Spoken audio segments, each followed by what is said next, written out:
You ask Tiger to solve. This deals with linear equations with one unknown. The final result is x equals 12. Let's solve it step by step.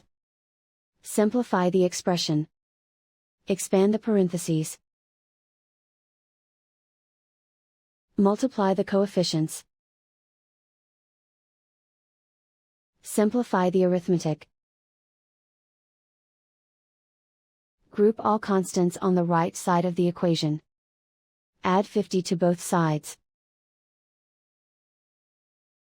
Simplify the arithmetic.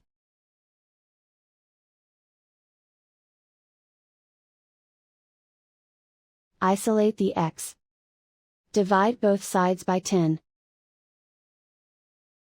Simplify the fraction. Find the greatest common factor of the numerator and denominator.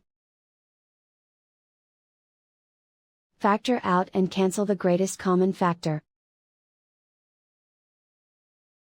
And so the final result is x equals 12.